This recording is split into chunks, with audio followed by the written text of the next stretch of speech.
Looking at this from a Cal perspective, I'd probably prefer not to face Miami right after the wake-up call they just had.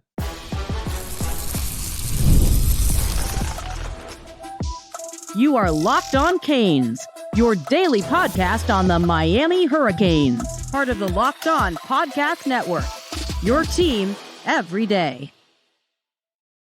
And from a Miami perspective, I'm certainly not taking Cal lightly. I am Alex Dono, University of Miami alumnus, co-host of Locked On ACC, and writer for Canes County at Rivals. Thank you so much to the everydayers for making Locked On Canes your first listen and your first watch today. We're available free wherever you get your podcasts. We're free on YouTube. We're part of the Locked On Podcast Network, your team every day. Today's episode is brought to you by FanDuel. Place your first $5 bet and you'll get started with $200 in bonus bets guaranteed. Visit FanDuel.com to get started. We're going to be taking some questions today from the Locked On Canes insiders. We will talk about why things have seemed so quiet on the recruiting trail. Are there some possible flips on the horizon?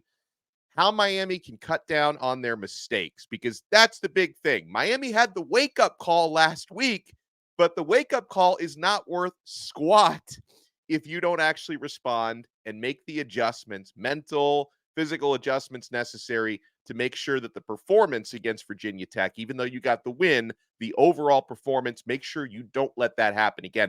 We get this question from John in Tampa, who says, I believe it's really more of a statement. I believe that what happened on Friday night was perfect for Mario Cristobal, he said. When needed, we got the most miraculous drive ever to take the lead, yet the result was still left in the hands of the referees and up for debate. And honestly, that was a big lesson also for Virginia Tech, that you don't want to leave things into the hands of ACC officials. Now, I believe that they did get the call right in that instance. I know Virginia Tech fans don't feel that way, but things like that are going to happen when you leave it into the hands of the ACC refs. He continues, this is so much better, he says, for Mario than using examples of what happened to other teams in other times. Yeah, because we saw Ole Miss get upset at home by Kentucky. We all saw what happened to Notre Dame earlier this season against NIU. You'd rather use your own examples. He asks, how can Mario take this and use it to make sure that we do not allow this to happen again? We should never be in that situation except for maybe at Louisville or in the playoffs this year. John in Tampa, I agree 100%. And you better believe Mario Cristobal, Lance Guidry, Shannon Dawson, Jason Taylor, every coach on that staff are using what happened and what almost happened against Virginia Tech as teachable moments. Mario is reminding his team that if you aren't at your absolute best, this can happen against any opponent. What, did you take Virginia Tech lightly because they were 2-2? They lost a couple of tough games. If you're not at your absolute best, football is unforgiving, folks. Such a physical game. If you're off just a little bit and you give your opponent the opportunity, they can punish you.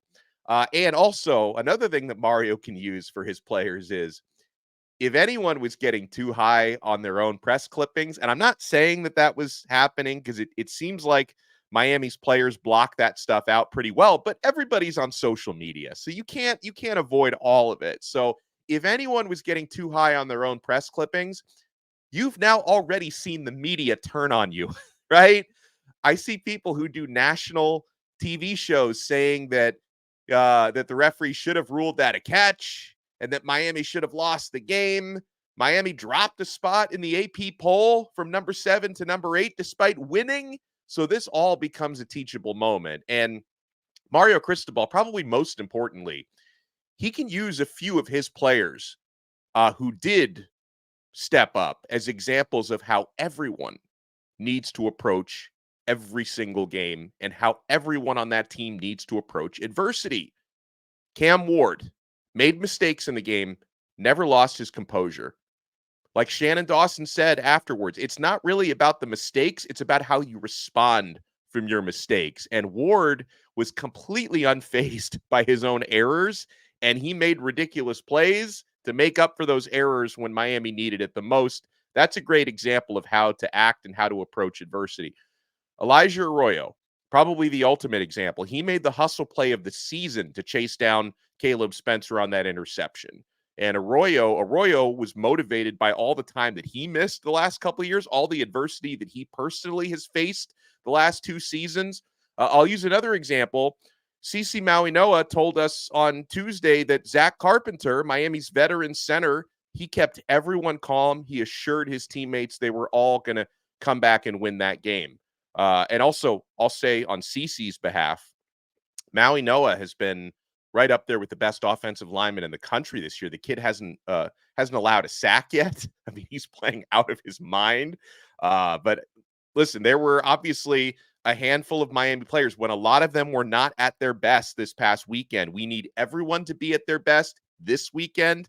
And Cristobal can use a handful of his players as examples of, I mean, if Cam Ward doesn't make one of those insane plays he made, Miami doesn't win the game. If Elijah Arroyo doesn't, from the opposite side of the field, if he doesn't run like a freaking cheetah to stop that pick six, Miami doesn't win the game. So Miami learned some lessons in a victory. You'd rather learn lessons in victory than in defeat. We get this question. After last week's crazy game, can we feel confident that the coaches will game plan correctly against Cal? Fair question, but honestly, I worry more about the execution than the coaching. Our coaches didn't miss 20 tackles in the game. Coaches didn't throw 2 interceptions in the game. So I think Miami, most importantly, you have to do more than arm tackle, right? Because I've said it a few times already this week, and I'll say it again. Cal has one of the most talented running backs in the country in Jaden Ott, who has not been at his best so far this year because I believe he's been playing banged up. He's now had a bye week to recover. So you can't be arm tackling that dude because not only is he fast and shifty, he's also big. He's around 210 pounds. Like, that player can make you pay. And it's not just Ott. Cal has a talented group of running backs. And I use the running game as an example because Miami gave up a ton of yards against Bayshore Tootin and Virginia Tech, and Kyron Drones ran well in that game. Like, you need to be tackling well. That's more about execution than it is about coaching.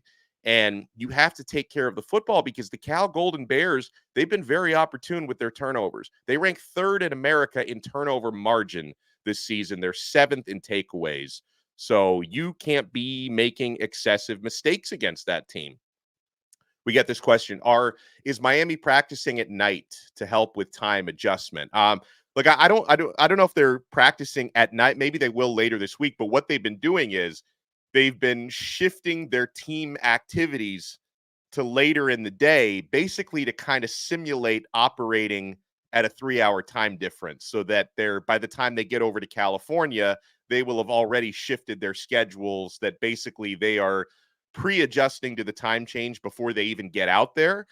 What else? They're leaving a day early. So usually they would, to any road game, they would travel on a Friday. They're traveling on a Thursday. And I know that may not sound like a big deal, but it kind of is a big deal when, you're talking about college athletics and student athletes. They still do have classes. So this is going to take away some of their class time, I'm sure, if they have scheduled classes Thursday or Friday. So going out a day early, it may, like, for an NFL team, it's not a big deal. For a college team, it is a big deal, but they're making the accommodations necessary to try and be as prepared as possible for the long road trip and the time change. And it's important. Like, when you're taking, it's about a 5.5, 6-hour flight out there to the San Francisco airport or an airport in that area. Like, that's a long flight, jet lag. You want to have that extra day to recover from that. So I think that is important, and no excuse not to be ready for it. I mean, if they go out there on Saturday and it's like they look sluggish because it's so late at night, like, if that's what happens, you deserve to lose the game. Like, there's no excuse not to be adjusted to that by the time you get out there. We get this question from our guy Leeds, who says, was the defensive performance against Virginia Tech a one-off, or do the Canes have more issues than meet the eye on that side of the ball? I can't answer that question. Lance Guidry and his players need to answer that question this Saturday. I have a hard time believing they're going to have that ghastly of a performance tackling again, because, again, the tackling was atrocious. It was absolutely atrocious, and it hadn't looked that bad in any of the previous 4 games. Nearly, like, in fact, they had tackled very well. I think that there maybe are some concerns now being raised about the defensive secondary because they were off against Virginia Tech. So they need to bounce back. Now, we are expecting Ruben Bain to be back this weekend. We're finally going to get the Killer Bees, Bain and Barron, on the same defensive line. So hopefully that helps Miami. And the pressure's been good, by the way. Even against Virginia Tech, Miami did a pretty good job creating pressure. That's been consistent so far all year long. But that can only get better now if Ruben Bain, Mario Cristobal said he's going to play this weekend. So the pressure can only get better. So, but honestly, like I can sit here and try to convince you that the defense is great. Nothing's wrong. We're not really going to know until we see what they do on Saturday. We need to see them swarming, form tackling, and, hopefully creating more tackles for loss in the running game. Because it seemed like every time Bashal Tutin got the ball, he was like guaranteed 4 yards. Not much being done in terms of Miami did end up, I think, with like 6 TFL in the game, but they came in like bunches. They were earlier in the game. Miami was just not getting anything behind the line of scrimmage. We're going to. I want to answer some questions when we come back from our guy Victor, who's he's like a producer of the show. We're going to step into Victor's cabana. When we come back, we still have a lot more to talk about on this episode of Locked On Canes, including, how's Miami doing on the recruiting trail? Because crazy things been happening. We've been so focused on football and being 5-0. There's not as much recruiting talk out there for a team that is the most successful team in the state of Florida right now. There's no debate. UCF just lost this past weekend. Florida State is in shambles. Florida's not very good. USF has now lost 2 straight games. So yeah, we got a lot still to get to, my friends. We are only getting started on this brand new episode of Locked On Canes. You want to keep it locked. Guys, it's time to highlight my Roy Player of the Week. Roy is a new platform that lets fans make contributions directly to their favorite athletes. Download Roy for iOS or Android and enter referral code LOCKEDON, and you'll automatically be entered into a sweepstakes to win $5,000 cash. No purchase necessary, void where prohibited. And guys, I'm really proud to announce this. This week, we have selected Miami Hurricanes tight end Elijah Arroyo as our Roy Player of the Week, because not only did he lead Miami in receiving this past week, had 88 receiving yards and a touchdown. Arroyo is such an amazing story, coming off of essentially 2 seasons missed due to injury. But as we've talked about, Elijah Arroyo made the hustle play of the game, saving that pick 6, saving that touchdown on the interception. So if you were impressed with what you saw from Elijah Arroyo, as I was, because I'm giving Elijah Arroyo $100 on Roy. That is my NIL contribution to Elijah this week. And if you were as impressed as I was, you can show Arroyo some love too. Just hop on Roy and throw in a few bucks. If everyone pitches in just $10, it adds up fast for Arroyo. Now, you have the chance to show your appreciation for Elijah Arroyo and his standout performance this week, as well as hoping he's going to continue to bring that to our program. So get off the sidelines and into the NIL game with Roy.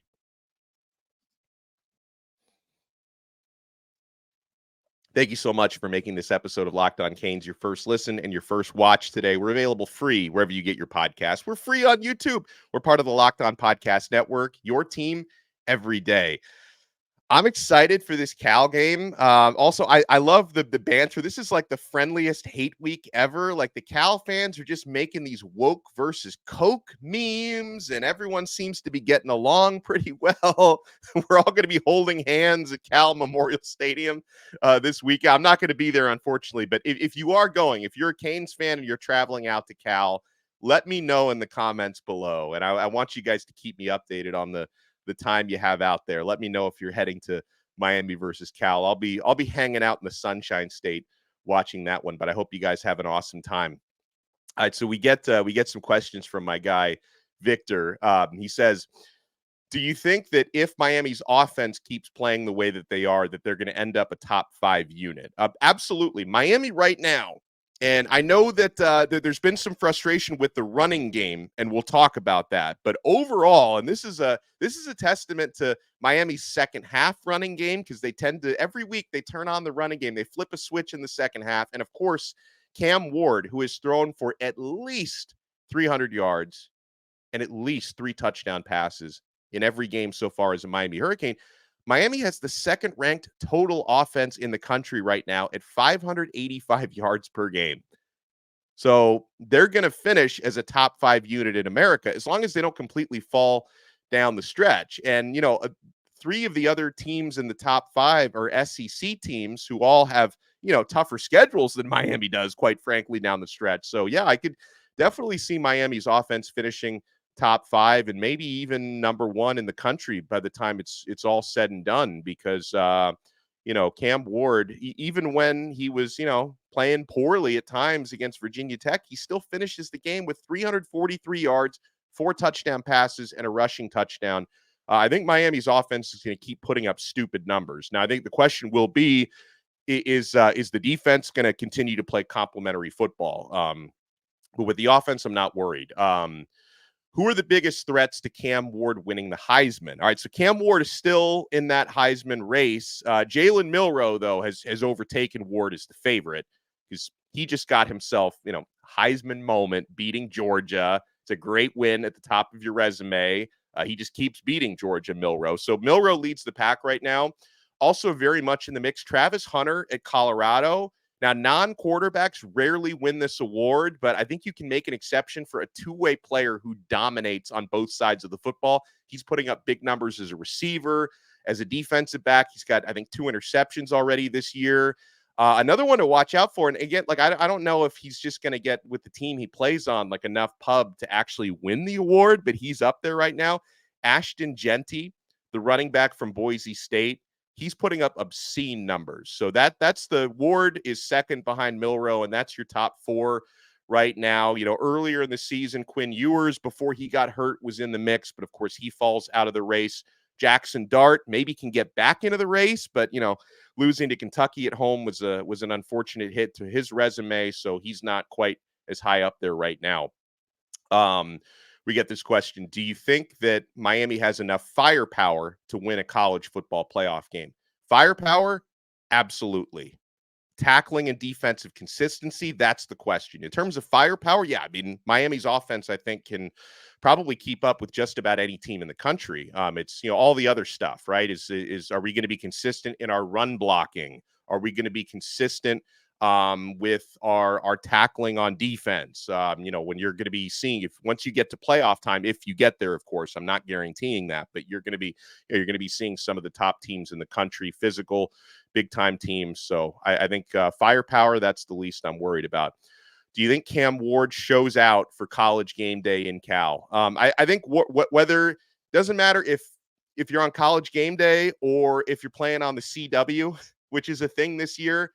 Ward would show out if the game was like only streaming on Facebook. Like I'm not worried. Like for every situation is College Game Day for Cam Ward. But I'm glad you brought that up. That was a question from Victor, because I don't think I had mentioned it on the show this week. I talked about it on social media and on the Locked On Canes Insiders chat, but I don't think I ever actually said it on the show that, yeah, they're sending College Game Day out to Cal this week.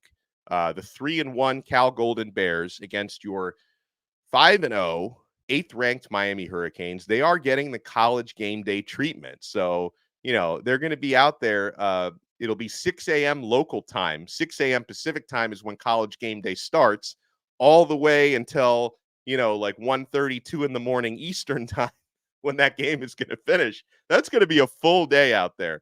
I'm looking forward to seeing all the signs, and, obviously it's more fun when like College Game Day is on your campus, but anytime a game that your team is involved in gets the College Game Day treatment, it's pretty darn cool. So I'm looking forward to that. Have they announced who the guest picker is, like the game picker? Because they should send Joe Rose out there. My guy Joe Rose, who, South Florida radio icon, Cal Golden Bears alumnus. I think he would be perfect for that. So I don't know who they're getting for that, but I want to throw Joe Rose's hat in the race, man. Want to go back to one of these questions about the running game. Let me see. We get this question from our guy Al. He says, "Hey, when are we going to start using Damian Martinez and the run game more to open up the deep pass threat?" Okay, so this week, Cal, their defense is very good. They're good against the run. They're 29th in rushing defense. That's pretty darn good. They give up just 105 rushing yards per game. They rank 39th in passing defense. And I would say Miami, for the most part, there's a couple things we need to remember about the way the running game has gone so far. Once Miami starts wearing down teams in a little bit in the second half, that's usually when it gets going. Shannon Dawson, the OC, for the most part, has been taking what defenses give them. The only time that I felt like they tried to maybe force the passing game too much was in the second quarter against Virginia Tech, because they seemed to abandon the run, and then Ward kept getting sacked and pressured because there was no threat of running at that point. But overall, I think Miami's actually done a good job taking what the defenses give them. But then there's also because I know when the running game is not firing on all cylinders, like, it's very easy to blame the running backs. Like, a lot of people are like, what is this Martinez doing? What's going on? And Martinez has had some really good moments this season, by the way. But you don't always blame the running backs, because it starts up front. And Miami's run blocking needs to be better. They've graded out poorly. CeCe Maui-Noah, who's been Miami's top graded offensive lineman this year, he spoke to the media yesterday, and he said, our run blocking has not been living up to these standards yet, but we're still improving it, he said. The run blocking was a strength last year, and we need to get back to that. We're working on it. We're improving day by day, minute by minute. And he was asked to follow up if he sees any particular reason why the run blocking isn't as good as it was a year ago. He says, I don't see any reason. We just need to be physical up front. And so another thing we're going to have to monitor is game time decision this week for Jalen Rivers at left tackle. He hasn't played since the Florida game. Markel Bell has done an admirable job, by the way, in terms of, like, if you're going to plug in a backup left tackle, which is one of the most important positions in football, he's been overall excellent this year. But Rivers is your guy. Like, Rivers is the anchor of that offensive line. So you could get a boost there potentially in run blocking, especially if Jalen Rivers doesn't, in fact, come back this weekend. But he is a game time decision. So we will see how that goes. All right, we got more questions to answer when we come back. And by the way, if you want to become a Locked On Canes insider, click the link in the show description below. You can try it free for 14 days. You can ask me one-on-one questions. I give you guys some notes, breaking news, recruiting scoops on the Locked On Canes Insiders chat. Speaking of recruiting, we got some questions about that. So we're going to get to that when we come back. You want to keep it locked right here, my friends. We're not done yet on this brand new episode of Locked On Canes. And we're not done yet with FanDuel. And okay, earlier this week, you were looking at the Miami Hurricanes 12.5-point favorites against Cal. If you're bullish on Miami winning and covering, you can actually get better odds on that right now. The line has shrunk a little bit. I'm now looking at the Hurricanes favored by 10.5 against the Golden Bears. So if you thought 12.5 was too much, here is your opportunity. Or if you just think it's going to be another ugly game and Cal might cover, then you can take the Golden Bears plus 10.5. But you can find all of this on FanDuel, America's #1 sports book. And NFL fans, you can start the season with a big return on FanDuel. So when you get a hunch in the middle of the game, you can check out the latest stats, view live play-by-play, and so much more on the same page where you place your bets. You'll get started with $200 in bonus bets guaranteed when you place your first $5 bet. That's FanDuel.com, America's #1 sportsbook. Thank you for making Locked On Canes your first listen and your first watch today. By the way, folks, on tomorrow's episode, I think you're going to love this dude. Lawrence Ross, who's an author. He's been a guest on CNN before. This dude's big time. He's a Cal alumnus and super fan. He's joined Kenton Gibbs and I a couple times on Locked On ACC. I'm bringing Lawrence Ross on Locked On Canes tomorrow because he knows the Cal roster frontwards and backwards. He knows Cal football. I would, probably weigh him against any Cal expert in the country. So Lawrence Ross is going to join us to help break down the Golden Bears, break down the matchup, and what it would take for Cal to win. And what do you guys think? Because I mentioned earlier, that if I look at it from the Cal perspective, I would prefer not to face Miami right after their wake-up call. Do you look at it that way and say, hey, the Hurricanes are going to be motivated to be a lot better against us this week? Or would you look at it the opposite way and say, you know what? Miami showed us some weaknesses. Miami showed us some things that maybe we can exploit the way Virginia Tech almost did, but maybe we can finish the job. So you guys let me know in the comments below. If you were a Cal fan, and maybe some of you are Cal fans watching this, would you view that as an opportunity, or would you say, I'd probably rather have faced them last week instead of Virginia Tech, instead of getting them right after the wake-up call? I'd love to hear your thoughts on that one. All right, we get this question from Andrew from Pennsylvania. What's the status of Miami's recruiting? Any updates? He said last year seemed like there was a lot more info out on who Miami was after and in talks with, but this year it seems very quiet. I have noticed that. I think part of it is like there's so much, and I'm not saying from Miami side, I'm also saying from the media side, there's so much more focus on the football because the team has been, so successful so far. Also, Miami already does have 22 verbal commits, so the class is mostly filled out. It's not final by any means because you might lose a couple of players from your current class, or you might, maybe nudge a couple players out. I'm not, I don't know who they would. That just happens from year to year. And you may try to bring in new guys or flip some guys from other schools. I think the situation that we're in right now is a lot of the remaining targets on Miami's board are either possible flip candidates who aren't going to be making as much noise. Because if you're committed somewhere, you don't usually publicize your recruitment as much. It's more of a quiet thing, like the loafers work in silence with flips. Or, you're after some remaining big fish like Elijah Griffin, for example, 5-star defensive lineman. And he's going to do things on his own timeline. He is, considered a strong Georgia lean. But, players like that are, they're going to be on their time, not yours. Okay. So I think that's the reason why it's quiet right now, because you're looking at some flips or some really big fish who are just kind of working things in their own timeline. But we're keeping our eyes on possible flip candidates. So it's not like there aren't names out there that we're looking at. There absolutely are. Like, I'm keeping my eyes on defensive linemen who are committed elsewhere, like Darian Norris and Jarquez Carter. Norris committed to Georgia Tech. Carter committed to Ohio State. These are guys Miami has not stopped recruiting.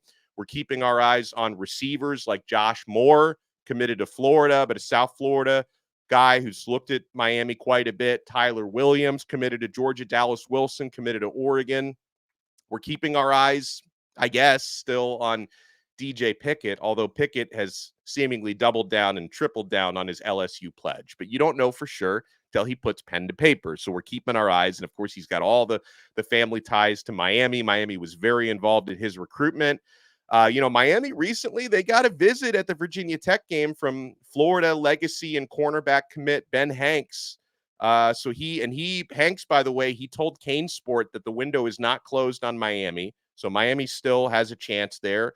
And, a guy I've been keeping my eyes on all along is 5-star offensive lineman Solomon Thomas. He's committed to Florida State, but in case you haven't noticed, Florida State, bit of a dumpster fire right now. And they're also losing verbal commits. They just lost a 4-star receiver from their class this week. So, the vultures will be circling right there, especially in Florida State, by the way. They're 1-4. They just got blown out by SMU. And this week, they've got Clemson at home. And Clemson looks really good. Ever since that loss to Georgia, I guess that was their wake-up call. Georgia's going to beat a lot of teams, but Clemson wasn't competitive in that game.